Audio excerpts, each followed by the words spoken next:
Hello students, BSc third year में आज हम स्टार्ट करते हैं क्वेश्चन नंबर 6। बेटा क्वेश्चन नंबर 6 है वो 2-3 बार आया हुआ क्वेश्चन है बेटा। तो इस क्वेश्चन को मैं आपको सीधा फोटो भी भेजूंगा, इसकी नोट्स भेजूंगा इसका बेटा। और पीछे 2-3 बार आ चुका है, वही क्वेश्चन में दे रखा बार बार। क्या होता है क्वेश्चन नंबर 7? ठीक है बेटा, क्वेश्चन 7 क्या है? दो सेट हैं ए प्लस बी, उसको लिखते हैं ए यूनियन बी। ये दो वेक्टर हैं, इसको जोड़ते हैं तो उसमें हमेशा ए एंड बी लिखते हैं, और ए डॉट ए करते हैं तो सामने ए आता है। ठीक है बेटा, प्रूफ करना है कि वेक्टर स्पेस है कि नहीं, सदिश समष्टि है कि नहीं। तो पहले बेटा होता है क्रम मिनिमी, इंग्लिश में कॉम्युटेटिव प्रॉपर्टी। ए प्लस बी किया आपने तो ए एंड बी आया बेटा, उल्टा लिख दो। आप जानते हैं ए यूनियन बी को बी यूनियन ए लिख सकते हैं बेटा, और इसका मतलब बी प्लस है। पहला आंसर आ गया बेटा। दूसरा आता है बेटा सहचार्य, मींस एसिडी प्रॉपर्टी।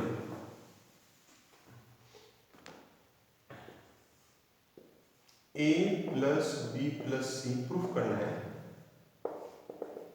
ए प्लस बी प्लस सी। तो लेफ्ट हैंड साइड यूनियन के बारे में जानते हैं आप लोग, दोनों को जोड़ना। जैसे एग्जांपल सिखाना बेटा आपको, ए बराबर है 1 2, बी है 2 3 और 4। तो बेटा ए बी जोड़ते हैं दोनों को, तो 1 2 3 और ये 4 होता है। कॉमन सब एक बार चलती है, इसको बोलते हैं ए इन बी। तो लेफ्ट साइड लेते हैं बेटा ए प्लस बी प्लस सी। तो बी प्लस सी को क्या लिख सकते हैं बेटा अपने, बी यूनियन सी लिखते बेटा। जोड़ते हैं तो A union B union C. आपको याद हो 11th क्लास में यूनियन में हमेशा सहचारण नियम का लागू होता है। In the case of union the acidity property follow. इसका मतलब इसको इधर ले लिया साथ में, कोई फर्क नहीं पड़ता इसमें। इसको अगर ऐसा बेटा ए प्लस बी, इसको प्लस सी, और ये आपका आंसर आ गया। नेक्स्ट आता है identity property. Identity property union जानते हैं बेटा क्या होता है? अगर ए प्लस 5 करते हैं, 5 समझ तो नल सेट, रिक्त समुच्चय, तो सामने क्या होता है ए यूनियन 5, और बराबर क्या आता है बेटा ए।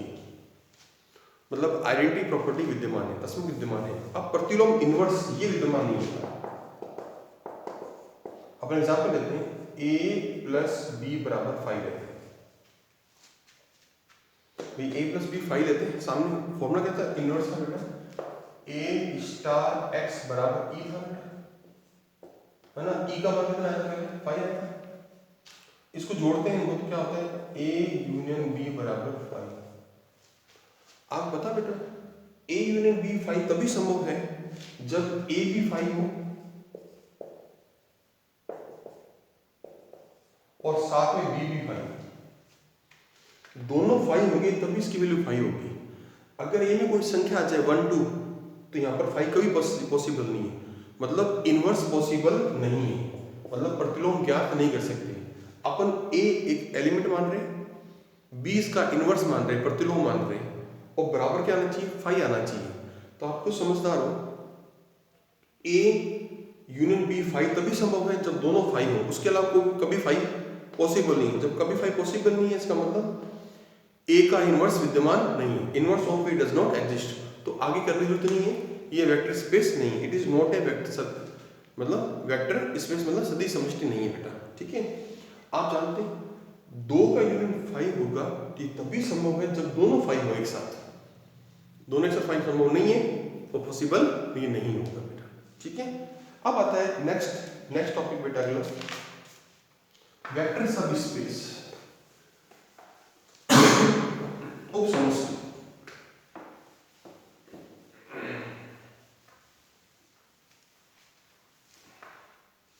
जिससे था ना उपरिंग सब रिंग का, उस तरह से वेक्टर स्पेस का वेक्टर क्या होता है सब स्पेस,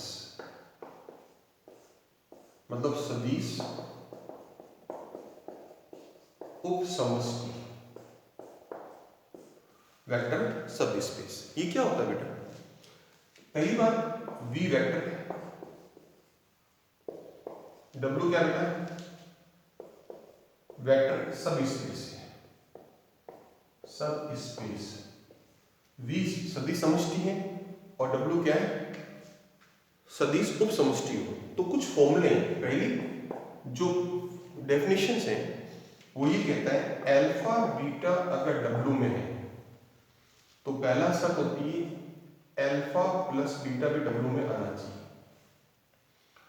इसकी A फील्ड का एलिमेंट है, अल्फा W का है तो 100% A अल्फा भी W में आना चाहिए। तो इन दोनों को मिला के एक नया नाम दे दिया वेक्टर सब स्पेस। इस कंडीशन को में जब दोनों लागू होती है इसको बोलते हैं वेक्टर सब स्पेस, सदिश उप समष्टि जो W से व्यक्त करते हैं इसको बेटा। इस शर्त की जगह एक दूसरी शर्त है, ये लिखो या और ये लिखो, एक ही बात है। इसमें इन दोनों को मिला के एक शर्त कर दिया जाता है, मतलब अगर A और B फील्ड का अवयव है, अल्फा बीटा W का हो तो A alpha plus B beta W में होना चाहिए। तो भी इसे क्या बोलते हैं बेटा? वेक्टर सब स्पेस, मतलब सदिश उप समष्टि कहते हैं। तो इसमें अलग अलग प्रूफ करने होते हैं, इसमें इन दोनों को मिला करके नया फॉर्मूला बना दिया। वो फॉर्मूला क्या है? ए बी अगर फील्ड के, फील्ड मतलब कुछ भी सकता है, रियल नंबर, परिमेय संख्या कुछ भी सकता है फील्ड बेटा, और अल्फा बीटा W मतलब सदिश समष्टि वेक्टर स्पेस है, तो A alpha plus B beta W में आ गया तो W is known as vector subspace, मतलब सदिश उप समष्टि कहलाता है इस केस में। तो इसकी जगह प्रूफ किसी भी क्वेश्चन में एग्जांपल में आता है तो नॉर्मली इससे प्रूफ करना बेटर रहता है। किताबों में ऐसे ही दे रखा बेटा, इसलिए इसको कर रहे हैं। इसको अलग अलग कर सकते हो, अलग की जगह एक साथ ही कर सकते हैं। इन दोनों को मिला के ही फॉर्मूला नया बना दिया बेटा, किसका? वेक्टर सब स्पेस का। तो मैं एग्जांपल लेता हूं, एग्जांपल पहला लेता हूं बेटा।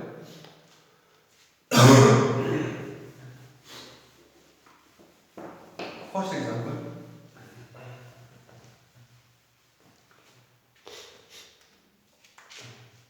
फर्स्ट है एग्जांपल नंबर W बराबर AB 0, जबकि अंदर वाले AB एलिमेंट ऑफ फील्ड है। ठीक है बेटा, जीरो संख्या धारणा, जीरो वेक्टर नहीं इसमें। और V3F, ये V3 मतलब तीन पेयर वाला, तीन जोड़े वाला, तीन युग्म वाला फील्ड का एलिमेंट है, उसका मान ABC है और ABC भी फील्ड से लिए गए हैं। ये तो पहले से सदिश समष्टि है, V मतलब वेक्टर स्पेस पहले से है। अब हम करना है W वेक्टर सब स्पेस प्रूफ करना है कि W सदिश उप समष्टि है कि नहीं। उसके लिए बेटा अपन सबसे पहले अल्फा मानते हैं, A1 B1 और G, बीटा मानते हैं A2 B2 और G। ठीक है, और AB बिलोंग्स टू फील्ड के एलिमेंट मानते हैं। आपको लाना क्या है? A अल्फा, देखो W का, W कोई भी एलिमेंट होगा उसके लिए पहली दो संख्या आना चाहिए और यहां पर जीरो होना चाहिए, तभी W का एलिमेंट होगा, अन्यथा कभी नहीं होगा। तो बेटा A alpha plus B beta, alpha कितना बेटा? A1 ये 0, बीटा A2 B2 और 0, इसके अंदर गुणा करो A1 BA2, इनको जोड़ते हैं, ऐड करते हैं। पहला पैरेट होता है AA1 plus AB1 plus BB2 और ये 0 प्लस 0 0। अब देखिए ये दोनों फील्ड के एलिमेंट हैं इसके अनुसार, और लास्ट में क्या आ रहा है? 0 आ रहा है। It means this belongs to W। इसका मतलब A alpha B beta W का एलिमेंट है। इसका मतलब ये सदिश उप समष्टि वेक्टर सब स्पेस है। राइट बेटा जी, कंप्लीट हो गया। तो आता है एग्जांपल नंबर दूसरा।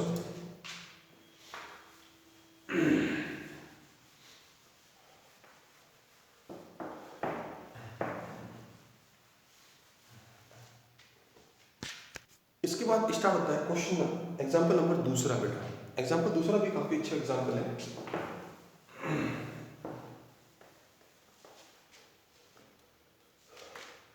इसमें दे रखा है W बराबर ABC, जबकि कंडीशन होनी चाहिए A minus 3B plus 4C equal to 0 होना चाहिए। ये कंडीशन होगी। अच्छा, ABC एलिमेंट ऑफ R मतलब रियल नंबर होना चाहिए, और जो V3R है सदी समष्टि, इसको बोलते हैं वेक्टर स्पेस, इसको सब से प्रूफ करना है। इसमें केवल ABC, इसमें कोई शर्त नहीं है और इनमें column for belongs to R है। ठीक है, आप करना क्या है, W का एलिमेंट तभी होगा जब पहला element minus 3 into B plus 4 into C equal to 0 होना चाहिए। अगर 0 होगा तभी ये इसका W का एलिमेंट होगा। तो अपने दो मानते हैं अल्फा बीटा, ए बी मानते हैं R का, है ना बेटा। तो लेट अल्फा बराबर A1 B1 और C1, बीटा बराबर A2 B2 और C2, ए अल्फा बी बीटा, ए कितना है अल्फा कितना है A1 और C1, बीटा कितना है A2 B2 और C2। लेकिन इससे पहले काम करते हैं, अगर अल्फा बीटा अगर W का एलिमेंट है तो बेटा पहली शर्त क्या होगी इसके अनुसार, A1 minus 4B1 plus 3B1 बराबर 0। नंबर एक, A2 minus 4B2 3B2 equal to 0 number 2। ठीक है, आपको प्रूफ करना है। अच्छा, ए बी क्या मानते हैं, आर का एलिमेंट। तो A alpha plus B beta, alpha कितना बेटा ये रहा A1 B1 और C1, बीटा कितना बेटा A2 B2 और C2, गुणा करो A1 comma AB1 AC1 BA2 BB2 और BC2। फिर इनको जोड़ दो, इनको जोड़ेंगे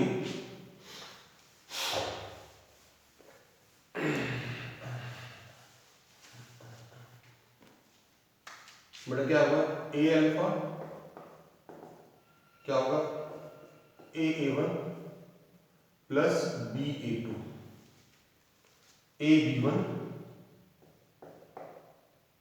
प्लस BB2 है बेटा, और AC1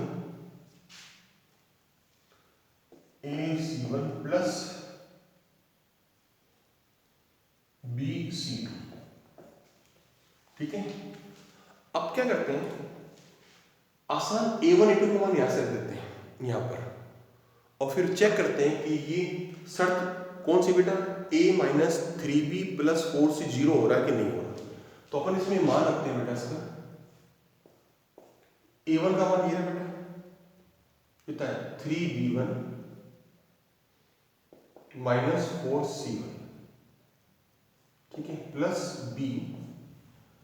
A2 का मान कितना बेटा ऐसे 3B2 minus 4C2 comma AB1 BB2, आगे बेटा AC1 BC2। ठीक है, अब इसके बाद में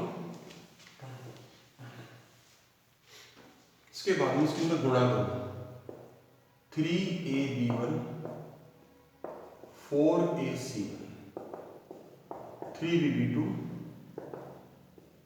4BC2 comma AB1 BB2 AC1 BC2। ठीक है बेटा, अब इसको A मानते हैं, इसको B मानते हैं, इसको C मानते हैं, याद आया आपको। अब इसको जब A मानते हैं, इसको B, इसको C, तो कंडीशन क्या होनी चाहिए W पे होने के लिए, A minus 4B A minus 3B plus 4C। A पूरा ये ना बेटा, ये पूरा B और B क्या है C। तो अगर A minus 3B plus 4C अगर 0 आ रहा है अगर इसका मान 0 हो रहा तो 100% ये किसका एलिमेंट होगा, W का होगा। ठीक है, कि W की ये शर्त है। तो अपने हिसाब से बेटा A कितना एक्चुअली, ये A पूरा पूरा, अपनी भाषा में A पूरा ये रहा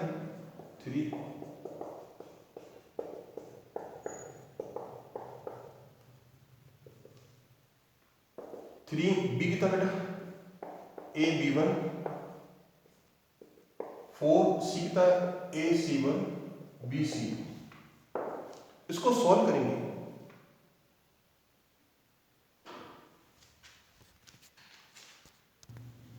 तो एक्चुअली में इसको A मान रहे हैं पूरे को, फिर B मान रहे हैं, इसको C मान रहे हैं, तो A माइनस 3B, A पूरा पूरा हो गया माइनस 3B प्लस 4C।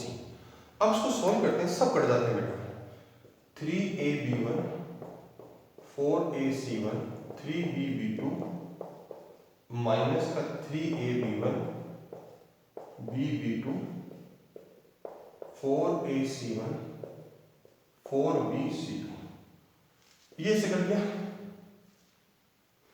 ये से कैंसिल, ये इससे कैंसिल और ये इससे कैंसिल, सारे कटते 0 हो गया, 0 हो गया बेटा। तो एक्चुअली में A माइनस का 3B, ये 3B है ना, प्लस का 4 इंटू C ये वाला, इसका योगफल सामने 0 आ रहा है। जब सामने 0 आ रहा है इसका मतलब ये जो आंसर आया A alpha plus B beta, मतलब A alpha plus B beta belongs to W, और ये आपका वेक्टर सब स्पेस है। इसका मतलब W क्या होगा, सदिश समष्टि होगा, ये आपका आंसर है। ठीक है बेटा, तो ध्यान रहे A alpha plus B beta में हमने क्या करा, पहले A और A1 और A2 को मान रख दिया, शर्त थी ना बेटा, उस शर्त से A1 और A2 का मान रख दिया, A1 A2 मान इसको पूरा सॉल्व कर दिया। अब एक तरह से ये पूरा A हो रहा है, ये B हो रहा है, ये C हो रहा है। W के होने के लिए A माइनस 3B, किताब में सर देखना, किताब में क्वेश्चन में A minus 3B plus 4C equal to 0 होना चाहिए। W होने के लिए A minus 3B plus 4C equal to क्या होना चाहिए बेटा, 0 होना चाहिए। तो A तो A है, माइनस 3B ये रहा बेटा, और प्लस 4C ये रहा। इसको सॉल्व करते इसका 0 हो गया, तो इसका मतलब इसका पूरा A, ये B और C का कंडीशन सब लागू हो रही है वाली, इक्वल टू 0 हो रहा है, इसका मतलब ये W का एलिमेंट है। ठीक है, मतलब ये सदिश समष्टि है W, मतलब W is known as vector subspace. इस तरह क्वेश्चन नंबर आपका एग्जांपल दूसरा हो गया। तीसरा एग्जांपल बेसिक बेटा मैं आपको कल कराऊंगा। ठीक है।